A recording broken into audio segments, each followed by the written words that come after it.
Hello friends, welcome back to my YouTube channel. स्वागत है आपका अपने यूट्यूब चैनल में। तो आज मैं बताने वाला हूँ एसएससी जीडी के जो नोटिफिकेशन है उससे रिलेटेड सभी इन्फॉर्मेशन को। तो बने रहिए हमारे चैनल पे और लाइक, सब्सक्राइब और कमेंट जरूर करिएगा। चलिए, तो जैसा कि आप जानते हैं कि कल एसएससी जीडी का फॉर्म आ गया था। तो जीडी की फॉर्म कब तक चलेंगे, तो ये आपको मैं बता दूं कि जीडी की लास्ट डेट है 31 दिसंबर तक आप फॉर्म भर सकते हैं। ठीक है, last date to submit application 1 तारीख से भरना स्टार्ट हो जाएगा 1 दिसंबर से, तो जो 31 दिसंबर तक चलेगा। ठीक है, आप पेमेंट आप कर सकते हैं 1 तारीख तक पेमेंट कर सकते हैं।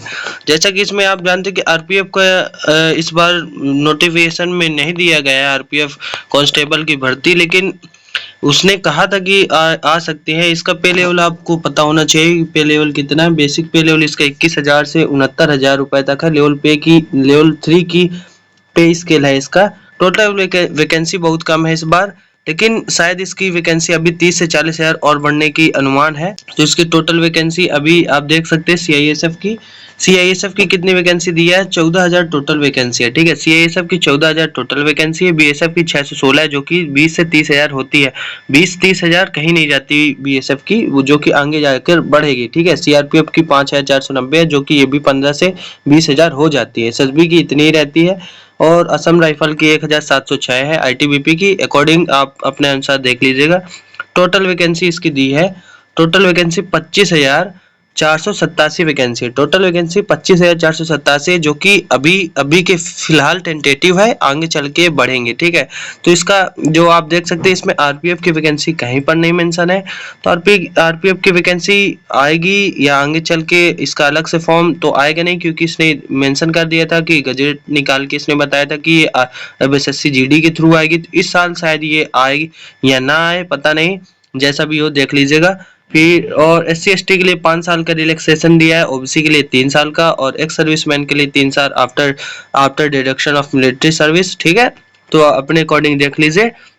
और चिल्ड्रन जो 1984 की रिकॉर्ड में है, तो 5 साल इनके लिए अपने वो भी अलग अलग से रिजर्वेशन दिए हैं। ठीक है, तो आगे चलिए देखते हैं इसकी जो आगे का भी प्रोसेस देख लेते हैं। और सिलेबस तो आप जानते ही हैं, जीके जीएस आती है, और 25 नंबर की 25 क्वेश्चन की इंग्लिश आती है या हिंदी, आप कोई भी चूज करते हैं। 25 की रीजनिंग आती है, 25 की मैथ आती है। ठीक है, एनसीसी कैंडिडेट के लिए भी आप देख लीजिए। एनसीसी कैंडिडेट के लिए आपको 5% मिनिमम, यानी कि 8 नंबर, 160 का 5%, 8 नंबर मिलेगा, 3% और ये 2% अकॉर्डिंग ABC सर्टिफिकेट के हिसाब से। ठीक है, उसी के हिसाब से मिलेगा। चलिए आगे चलते हैं। ओटीआर करके आप अपना फॉर्म सबमिट करते हैं। जिसका ओटीआर हो चुका है वो सबमिट करने की आवश्यकता नहीं, वहीं जाके रिन्यूअल करा के आप भर सकते हैं। ठीक है, और चलिए इसका पीएटी दिखा देता हूँ कि फिजिकल एफिशिएंसी टेस्ट में आपको क्या क्या लेके जाना, वो क्या क्या होगा। तो 5 किलोमीटर आपको 24 मिनट में दौड़ना होगा। और लड़कियों के लिए, वो मेल के लिए जो लद्दाख रीजन के हैं, 1.6 किलोमीटर यानी 1600 मीटर 7 मिनट में दौड़ना पड़ेगा। फीमेल के लिए 1.6 किलोमीटर 8.5 मिनट में। लद्दाख रीजन के फीमेल के लिए 800 मीटर 5 मिनट में। ठीक है, तो देख लीजिएगा आप 5 किलोमीटर की रेस है 24 मिनट में। ठीक, और फिर और फिजिकल स्टैंडर्ड टेस्ट देख लीजिए। 170 मीटर हाइट होनी चाहिए मेल की, फीमेल की 157। इसमें भी वो हाइट रिलैक्सेशन दिए है। 162 सेंटीमीटर जो हिली क्षेत्र में भी इसको SC ST वालों के है, वो जो नॉर्थ रीजन से उनका 157 दिए। तो अपने अकॉर्डिंग अपना रिजर्वेशन भी देख लीजिए।